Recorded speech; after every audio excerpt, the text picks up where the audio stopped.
Problem येतोय. This call is now being recorded. सुरू करू आपण.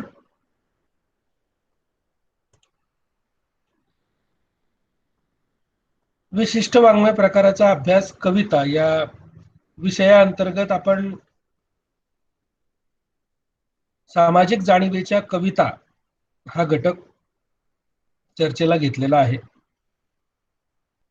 आणि या सामाजिक जाणीवेच्या कवितांमध्ये आज आपण बहिणाबाई चौधरी यांची माणूस ही जी कविता आहे ती कविता अभ्यासणार आहोत. त्या कवितेची चर्चा आपण करणार आहोत. बहिणाबाई चौधरी यांना आपण सगळेजण ओळखतो. कवयित्री बहिणाबाई चौधरी उत्तर महाराष्ट्र विद्यापीठ या नावानं कवयित्री बहिणाबाई चौधरींचा सन्मान म्हणून ज्या विद्यापीठाचं नामकरण करण्यात आलं त्या विद्यापीठाचेच आपण सर्व विद्यार्थी आहोत. तुम्ही आम्ही सर्वजण त्या विद्यापीठाचे आपण घटक आहोत. बघा, ज्या महिलेने एक अक्षरही शिकलेली नाही, जी महिला अशिक्षित आहे, त्या महिलेच्या नावाने विद्यापीठ सुरू होणं, एखाद्या विद्यापीठाचं नामकरण त्या महिलेच्या नावाने होणं ही किती मोठी गोष्ट आहे. म्हणजे त्या महिलेचं कर्तृत्व किती मोठं असेल. एक अशिक्षित महिला. बघा, आजच्या काळात सिंधुताई सपकाळ यांचंही कार्य तसंच आहे. बहिणाबाई चौधरी सिंधुताईंनी तरी समजा समाजामध्ये जाऊन काम त्या करत आहेत.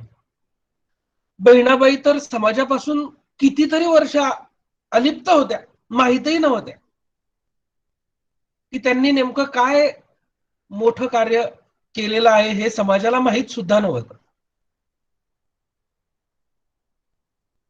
आपल्या कवितेमधून वैश्विक तत्वज्ञान मांडणारी ही कवयित्री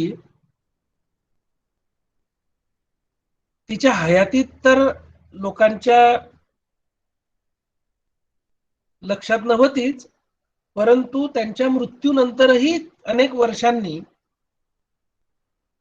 अशी कोणीतरी कवयित्री आहे हे माहित नव्हतं कुणालाच. त्यांचे सुपुत्र आदरणीय सोपानदेव चौधरी यांनी बहिणाबाईंच्या ज्या रचना आहेत, ज्या कविता आहेत त्यांच्या आईच्या, त्या प्र के अत्रे यांच्यापर्यंत नेल्या. आणि मग प्र के अत्रे यांनी एक लेख लिहून बहिणाबाईंना प्रकाशझोतात आणलं. इतकं मोठं तत्वज्ञान, इतकं श्रेष्ठ काव्य क्वचितच कोणीतरी लिहिलं असेल असं त्यांच्या कवितेबाबत म्हटलं जातं. बहिणाबाई चौधरी यांचा जन्म जळगाव जिल्ह्यातल्या असोदा या गावी झाला. असोदा जळगाव पासून अंदाजे 4 किलोमीटर अंतरावर वसलेलं एक छोटस गाव आहे. उखाजी महाजनांच्या घरी त्यांचा जन्म झाला. त्यांच्या आईचं नाव भीमाई होतं. वयाच्या 13व्या वर्षी जळगावचे नथुजी चौधरी यांच्याशी त्यांचा विवाह झाला. बहिणाबाई लिहू वाचू शकत नव्हत्या, परंतु रूढ अर्थानं त्या निरक्षर नव्हत्या. जरी अक्षरांशी ओळख नसली तरी त्यांची जी बौद्धिक कुवत होती ती कोणत्याही साक्षर व्यक्तीपेक्षा जास्त होती. त्यांची साक्षरता ही वैश्विक तत्वज्ञानाच्या आकलना इतकी अगाध होती. परंतु आपलं दुर्दैव असं की त्यांच्या अनेक कविता काळाच्या ओघात लिहून न ठेवल्यामुळे विस्मरणात गेलेल्या आहेत. त्यांनी आपल्या कवितेतून त्यांच्या दैनंदिन जीवनातील अनुभव अत्यंत साध्या शब्दात मांडले. त्या जे जगत होत्या, जे डोळ्यांनी पाहत होत्या, ज्या अनुभवत होत्या, ते जगण्यातलं सत्य त्यांनी कवितेतून लिहिलंय. खानदेशात मोठ्या प्रमाणावर बोलली जाणारी लेवागण बोलीमध्ये त्यांच्या कविता आहेत. आणि त्या कविता म्हणजे अक्षर रचना आहेत असं म्हटलं तरी अतिशयोक्त होणार नाही. कारण अक्षर वाङ्मय म्हणजे काय, जे साहित्य कधीही नष्ट होऊ शकत नाही आणि साहित्याला अजरामर कोण करतं, तर त्या साहित्यातून मांडलेलं तत्वज्ञान, त्या साहित्यातून मांडलेला विचार हा कोणत्याही साहित्याला अजरामर करत असतो. आणि बहिणाबाई चौधरी यांनी आपल्या कवितांमधून अजरामर असे, वैश्विक असे विचार मांडलेले आहेत. बहिणाबाई चौधरी यांची कविता म्हणजे संस्कारांची पाठशाळाच आहे. आज आपण माणूस या कवितेबद्दल चर्चा करणार आहोत. सर्वप्रथम आपण कविता बघूया आणि मग आपण कवितेची चर्चा करूया. माणूस, बहिणाबाई चौधरी. माणूस ही कविता तुम्हा सर्वांना परिचित असेल याची मला खात्री आहे. कारण कोणत्या ना कोणत्या निमित्ताने बहिणाबाईंची कविता आपण अभ्यासलेली आहेच आपल्या शालेय जीवनामध्ये. आणि ती शालेय जीवनामध्ये, महाविद्यालयीन जीवनामध्ये अभ्यासणं फार गरजेचं आहे बहिणाबाईंची कविता. कारण त्यातून एक महत्वाचा विचार आपल्या सर्वांना मिळत असतो. माणूस ही जी कविता आहे ती तुम्ही पाहिली असेल, अत्यंत साध्या शब्दांमध्ये अत्यंत महत्वाचं तत्वज्ञान या कवितेतून त्यांनी मांडलेलं आहे. बघूया या कवितेमध्ये बहिणाबाई काय म्हणतायत.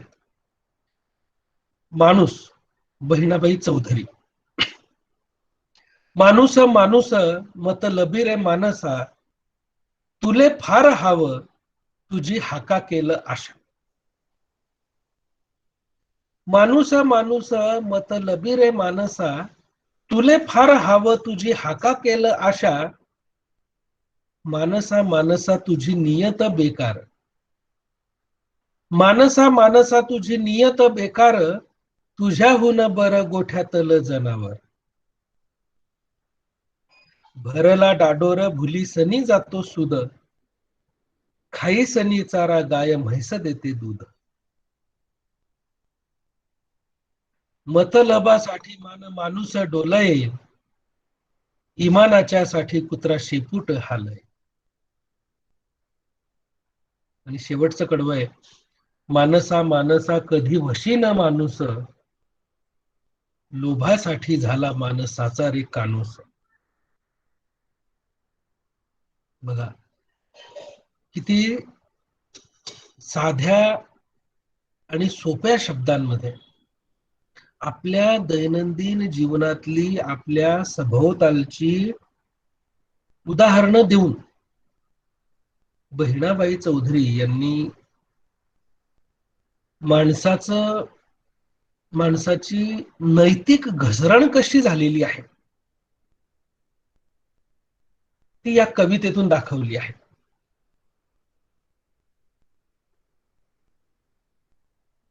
माणूस माणूस मतलबी रे मानसा. माणूस कसा आहे, तर तो स्वार्थी आहे, मतलबी आहे.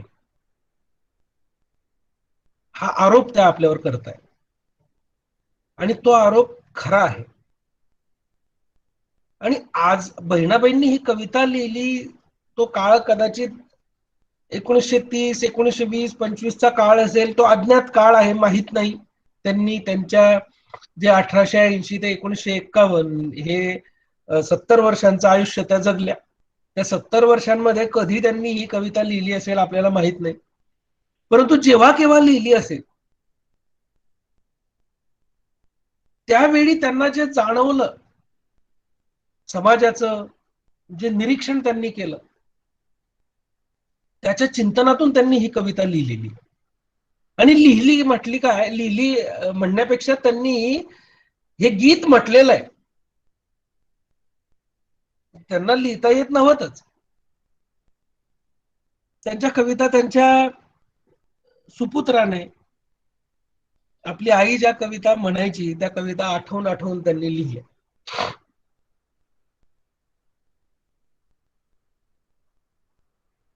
बघा, आपल्या या कवितेतून अवघ्या विश्वाला वागण्या जगण्याचं तत्वज्ञान त्यांनी दिलेलं आहे. आणि याच काय सर्वच कवितांमधून. आणि बघा, त्यांनी हा माणूस जो इथे रंगवलेला आहे, तो काय फक्त खानदेशातला माणूस आहे का? तो काय फक्त महाराष्ट्रातला माणूस आहे का? तर नाही, तो अवघ्या विश्वातला माणूस आहे. सगळीकडे माणसं अशी मतलबी झालेली आहे. या तत्वज्ञानाचं जे स्वरूप आहे, या विचाराचं जे स्वरूप आहे, ते शाश्वत आहे.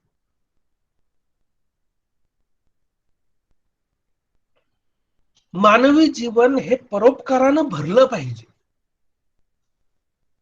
दुसऱ्यासाठी जगतो तो माणूस.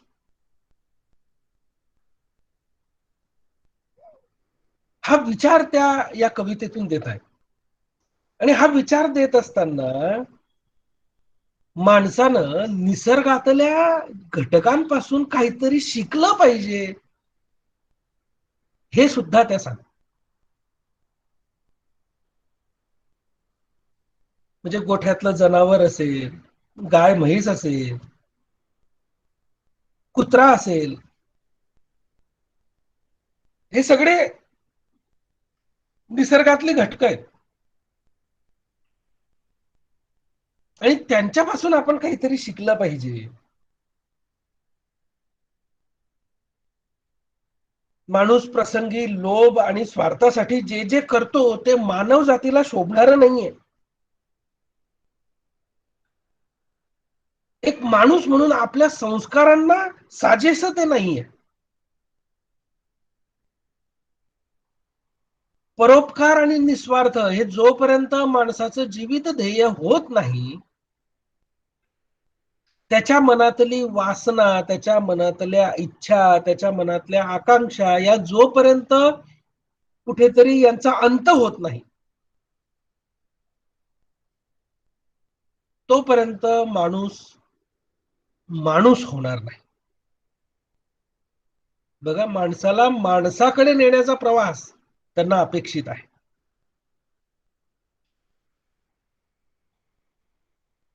आणि परोपकार, निस्वार्थ हे जर माणूस विसरला तर तो माणूसच राहणार नाही, असा संदेश त्या या कवितेतून देत आहे.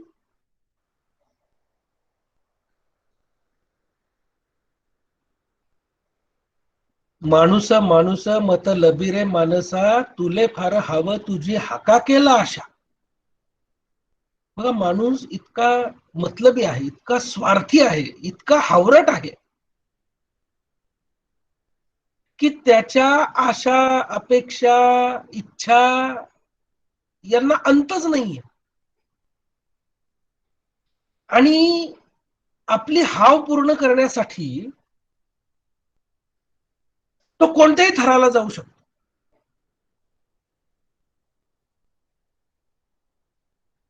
एकमेकांना सहाय्य करणं हे खरं माणूसपणाचं लक्षण आहे. परंतु दुसऱ्या कुणाच्या पोटावर पाय देऊन स्वतःला मोठे करणारे लोक सुद्धा आजच्या युगात कमी नाही. आणि असं करत असताना त्या व्यक्तीच्या जीवनाचा विचार त्यांच्या मनामध्ये थोडाही डोकावू नाही. आणि म्हणून त्या वृत्तीच्या माणसांना त्यांचं चित्रण त्यांनी या कवितेत केलेलं आहे की इतकी वाईट वृत्ती झालेली आहे माणसाची की त्याच्यापेक्षा तर गोठ्यातलं जनावर बरं आहे. इतकी प्रचंड नैतिक अधपतन झालेलं आहे माणसाचं. माणसा माणसा तुझी नियत बेकार. इतकं नैतिक अधपतन झालेलं आहे की जे गोठ्यातलं जनावर आहे ते तरी माणसापेक्षा चांगलं आहे, खाल्ल्याला कमीत कमी जागणारं तरी आहे, असं बहिणाबाई सांगताय.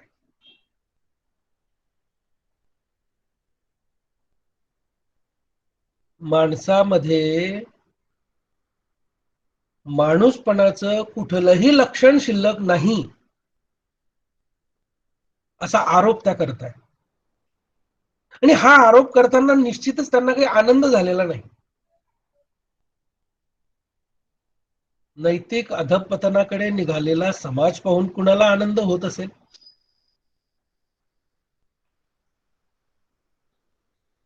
परंतु माणसातले दोष दाखवून त्याचे डोळे उघडण्याचं काम त्या या कवितेच्या माध्यमातून करू पाहतात. माणसानं आपली जी नीतिमत्ता आहे ती स्वच्छ आणि पारदर्शी ठेवली पाहिजे.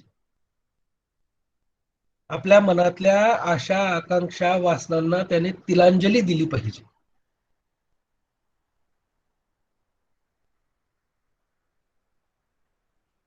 आणि त्यांच्या पूर्तीसाठी तो जो स्वार्थ वृत्ती त्याने अंगीकारली आहे ती स्वार्थी वृत्ती त्याने सोडली पाहिजे, ही अपेक्षा ठेवून ते हा आरोप करतायत.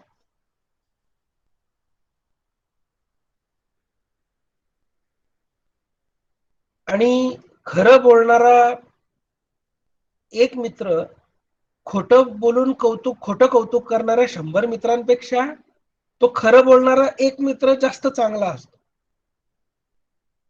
आणि बहिणाबाई त्या मित्राचं काम करताय, खरं बोलणार. समजा आपण एखादं चित्र काढलं आणि ते चित्र खराब असलं तर खोटं बोलणारे, खोटं कौतुक करणारे आपलं अतिशयोक्तपूर्ण कौतुक करतील की खूप सुंदर चित्र काढलेलं आहे. त्यातल्या मर्यादा आपल्याला सांगणार नाही, त्यातल्या कमतरता आपल्याला सांगणार नाही. पण कमतरता सांगणारा कुणीतरी एक रसिक आपल्याला भेटला पाहिजे. आणि तीच कमतरता सांगण्याचं काम बहिणाबाई करतात की आपल्या व्यक्तिमत्वामध्ये, आपल्या वागणुकीमध्ये माणसानं काय बदल घडवले पाहिजे. जर इतकी त्याची नियत बेकार झाली आहे की त्याच्यापेक्षा गोठ्यातलं जनावर चांगलं आहे, तर मग माणसाने आत्मपरीक्षण करण्याची गरज आहे, हे त्यांना इथे सुचवायचं.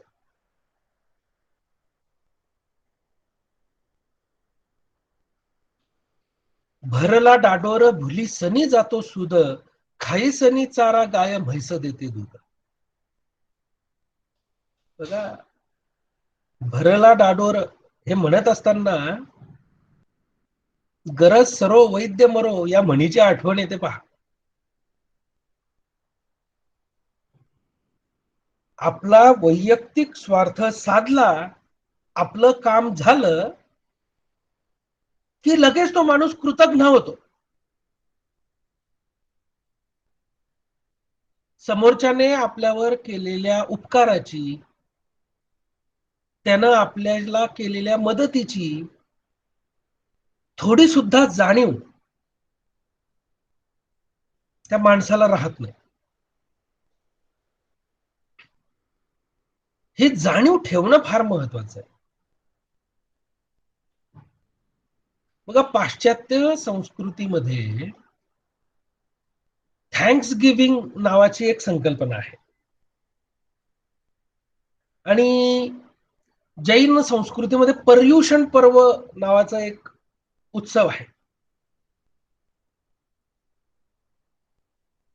पाश्चात्य संस्कृतीमध्ये थँक्स गिव्हिंग या संकल्पनेच्या वेळी म्हणजे त्यात काय अपेक्षित आहे त्यांना की आपल्याला ज्यांनी कुणी मदत केली आहे त्या लोकांचे आभार मानणे, त्यांना धन्यवाद देणे.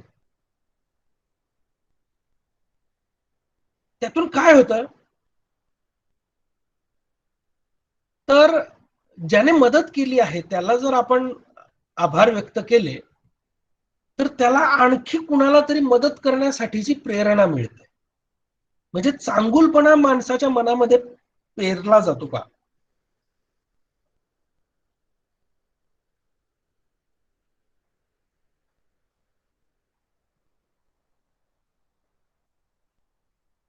जैन समुदायामध्ये सुद्धा, जैन धर्मामध्ये सुद्धा ते मिच्छामी दुक्कडम वगैरे हे जे माफी मागण्याची एक प्रथा आहे, ती सुद्धा माणसातल्या चांगुलपणाला बाहेर आणणारी प्रथा आहे. माणसाच्या मनातली कृतज्ञतेची भावना जी आहे ती संपवणारी ती प्रथा आहे.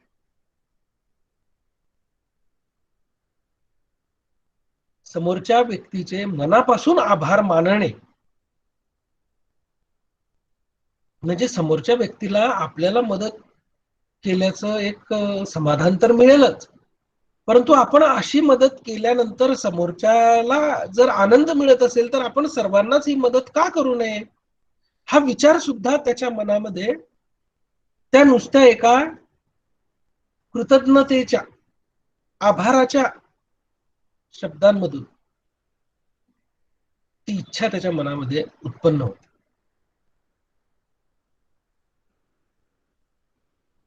आणि म्हणून त्या म्हणतायत की माणसाने वैयक्तिक स्वार्थ साधल्यानंतर आपल्याला मदत करणाऱ्या व्यक्तीचे उपकार जाणले पाहिजे. पण माणूस तसं करत नाही. भरला डाडोर भुली सनी जातो सूद.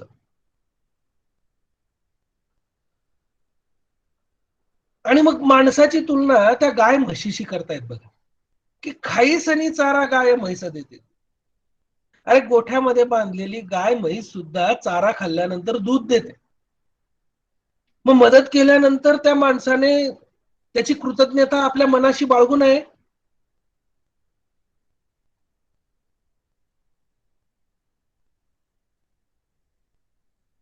बहिणाबाई चौधरी यांच्या मनातील जी भूतदया आहे,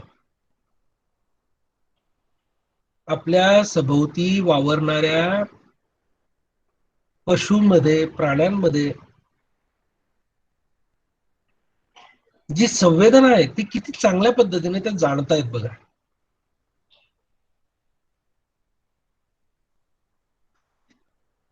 आणि म्हणून त्या पुढे म्हणतायत की मतलबासाठी माणूस डोलय, इमानाच्या साठी कुत्रा शेपूट हालय. माणूस इतका स्वार्थी आणि इतका मतलबी आहे की जिथे आपला स्वार्थ त्याला साधायचा असतो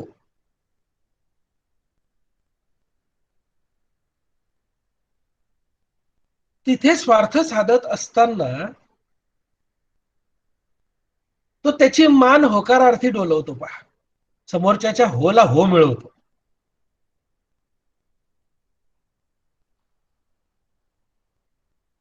समोरच्याच्या होला हो मिळवून त्याला काहीतरी मिळवून घ्यायचं असतं, त्याला त्याचा स्वार्थ साधून घ्यायचा असतो.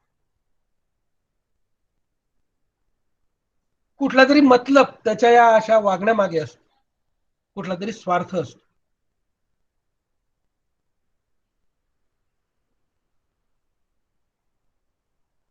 परंतु कुत्रा त्या माणसापेक्षा कितीतरी चांगला आहे, कितीतरी इमानदार आहे, कितीतरी प्रामाणिक आहे. तो कुत्रा इमानाच्या साठी शेपूट हलवतो म्हणजे त्याच्या लाचारीसाठी नाही, तर मालकाप्रती असलेल्या त्याच्या प्रामाणिक निष्ठेसाठी तो शेपूट हलवतो. पण माणूस मात्र कुणासोबतच त्याची निष्ठा जी आहे ती प्रामाणिक निष्ठा नाही, स्वार्थ त्याच्या मागे दडलेला आहे.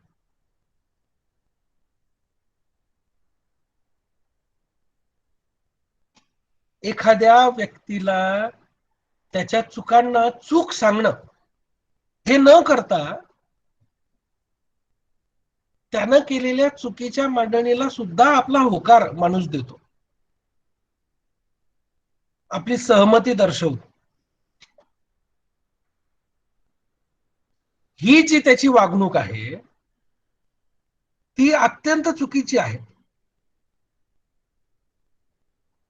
आणि ही वागणूक सोडून त्याने त्या कुत्र्याकडून काहीतरी शिकावं अशी अपेक्षा परिणामी करताय या कवितेत.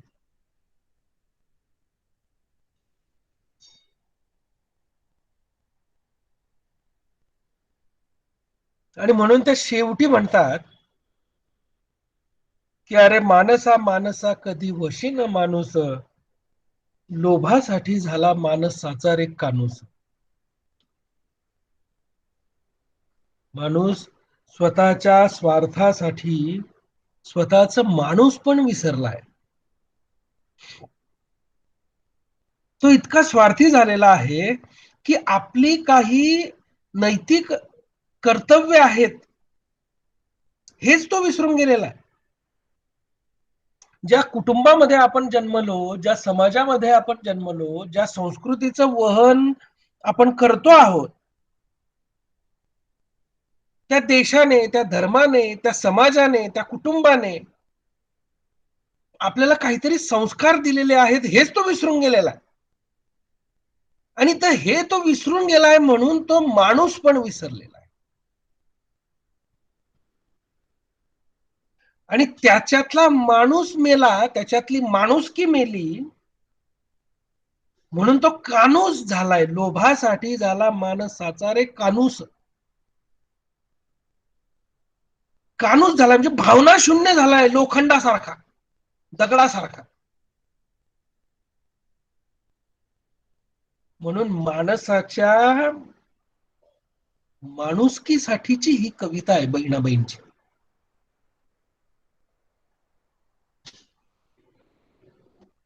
बघा, या कवितेतून व्यापक मानवतावाद जोपासला जातोय, अत्यंत व्यापक. एकमेका सहाय्य करू अवघे धरू सुपंथ, ही जी म्हण आहे, हे जे सुभाषित आहे, त्यात माणसाने माणसाशी माणसासारखं वागलं पाहिजे ही अपेक्षा आहे.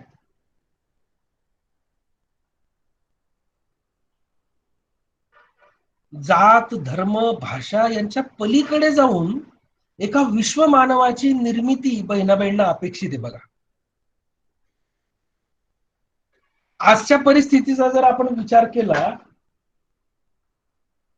तर आज आपण पाहतो समाजामध्ये माणूस किती नैतिकदृष्ट्या त्याचं अधपतन झालेलं आहे. माणसाचं मन हे दुसऱ्याच्या शोषणासारख्या विचारांचं केंद्र बनलेलं आहे. बघा तुम्ही, माणसाच्या मनात सतत एकच विचार आहे की मी त्याच्यापेक्षा वरचढ कसा होईल.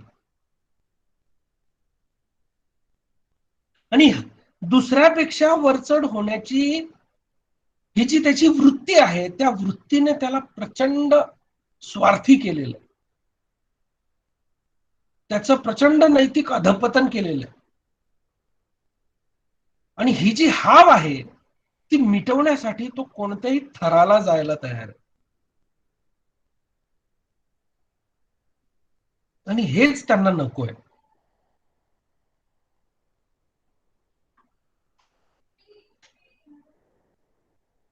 आजचा काळ जर तुम्ही पाहिला तर स्वार्थ आणि व्यक्तिवाद हा सगळीकडे फोफावलेला आहे. अत्यंत व्यक्तिवादी वृत्ती झालेली आहे माणसाची. फक्त स्वतःचा विचार तो करतोय. आपल्या खानदेशात म्हणतात ना की माय म्हणते लेक झाला आणि भाऊ म्हणतो दुश्मन झाला. एकाच घरामध्ये एकाच कुशीतून जन्मलेल्या दोन भावांमध्ये सुद्धा माणुसकी शिल्लक राहिलेली नाही. स्वतःच्या कुटुंबासाठी म्हणून आपले काही नैतिक कर्तव्य आहेत याचा त्याला विसर पडलेला आहे. आणि मग जिथे कुटुंबाचा, कुटुंबियांचा विसर पडलेला आहे तिथे समाजाची काय कथा. ज्या समाजामध्ये आपण जन्मलो, ज्या समाजाचा आपण आचार धर्म स्वीकारला, ज्या समाजानं आपल्याला ओळख दिली, त्या समाजासाठी, त्या समाजातल्या माणसांसाठी आपण काही देणं लागतो, ही भावना तो माणूस विसरलेला आहे. परोपकाराची लाज वाटू लागलेली आहे माणसाला.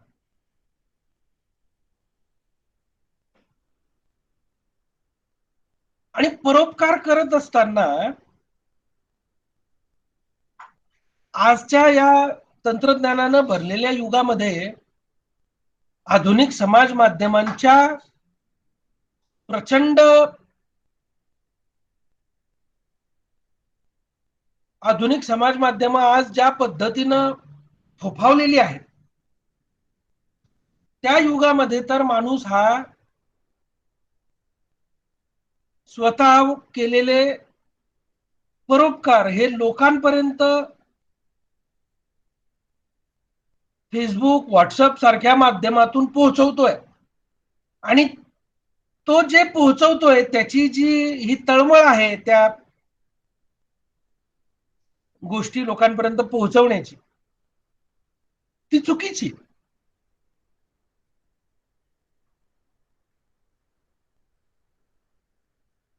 जो परोपकार करतो त्याला स्वतःच्या कौतुकाची अपेक्षा नसते, आणि ही त्याने ठेवू सुद्धा नाही. तेव्हा आपण खऱ्या अर्थाने जीवन जगत असताना निस्वार्थ वृत्ती अंगीकारली पाहिजे, हा संदेश त्या या कवितेतून देऊ पहा. आजच्या परिस्थितीमध्ये बहिणाबाईंची ही कविता मानवाचे डोळे उघडणारी कविता आहे.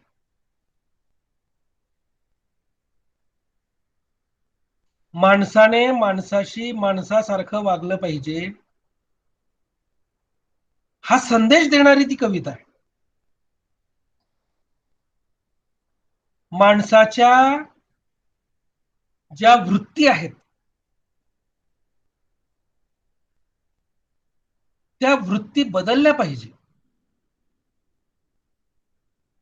स्वार्थ, संधी साधूपणा, हावरटपणा, कृतघ्नपणा हे त्याने सोडलं पाहिजे. आणि त्याने एक उत्तम असा नीतिमूल्यांच्या आधारावर उभा राहिलेला आचार धर्म स्वीकारला पाहिजे, जो आपल्या संस्कृतीने आपल्याला दिलेला आहे. परंतु या सर्व गोष्टींच्या साठी, स्वार्थासाठी आपण तो आचार धर्म विसरून गेलो आहोत.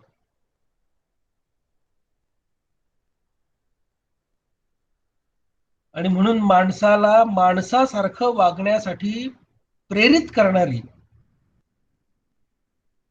माणसाला माणसातलं माणूसपणा जाग करणारी माणूस ही कविता बहिणाबाईंनी लिहिलेली आहे. कविता 70-75 वर्षापूर्वी केव्हा तरी लिहिलेली कविता आजच्या काळातही आपल्याला ज्वलंत वाटते आहे, महत्वाची वाटते आहे. आणि फक्त आपल्या समाजापुरतं नाही, आपल्या राज्यापुरते नव्हे, आपल्या देशापुरते नव्हे, तर संपूर्ण विश्वासाठी म्हणून ही कविता, या कवितेतला विचार हा महत्वाचा आहे. आणि म्हणून हे अक्षर वाङ्मय म्हटलेलं. कधीही नष्ट होणार नाही या कवितेतला विचार, कधीही जुना होणार नाही या कवितेतला विचार, कधीही कालबाह्य होणार नाही या कवितेतला विचार. बघा, आपल्या खानदेशामध्ये जन्मलेली ही कवयित्री, एका सामान्य कुटुंबामध्ये जन्मलेली ही कवयित्री, जिला कुठलंही अक्षर ज्ञान नाही, त्या कवयित्रीने अक्षर साहित्याची निर्मिती केलेली आहे. आणि म्हणून त्यांना खानदेश कन्या म्हटलेलं आहे. कारण आपल्या खानदेशाचं भूषण आहेत त्या.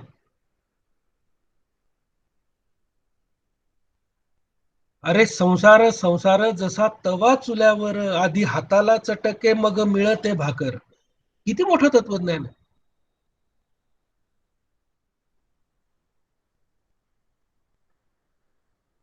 जगाच्या पाठीवर कुठेही जा, बहिणाबाईंच्या या 4 ओळी सत्यच ठरतील.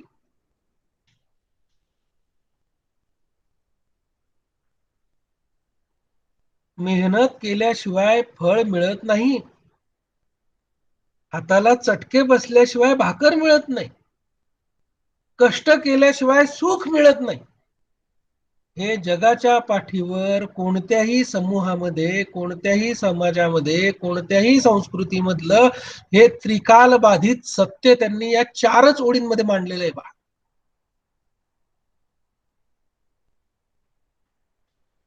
आणि म्हणून या कवयित्रीला खानदेश कन्या बहिणाबाई चौधरी म्हटलेलं आहे.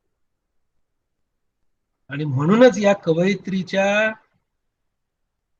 अक्षर वाङ्मयाला कृतज्ञता वाहण्यासाठी म्हणून आपल्या विद्यापीठाचं नाव कवयित्री बहिणाबाई चौधरी उत्तर महाराष्ट्र विद्यापीठ असं केलेलं आहे. शाळेचं तोंडही न पाहिलेल्या एका सर्वसामान्य स्त्री तिच्या नावानं विद्यापीठाचं नामकरण होतं म्हणजे किती मोठी गोष्ट आहे बघा. म्हणजे त्या स्त्रीचं कर्तृत्व किती अगाध असलं पाहिजे, आणि ते कर्तृत्व त्यांनी आपल्या या मोजक्या कवितांमधून दाखवलेलं.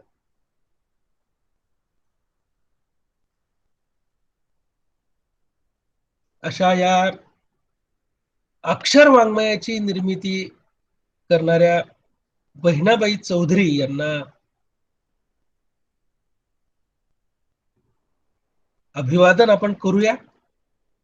त्यांनी मांडलेला विचार हा आपल्या मनामध्ये आपण पेरूया. या विचारासह आपण चर्चा इथे थांबवतो. कविता चर्चेसाठी खुली आहे.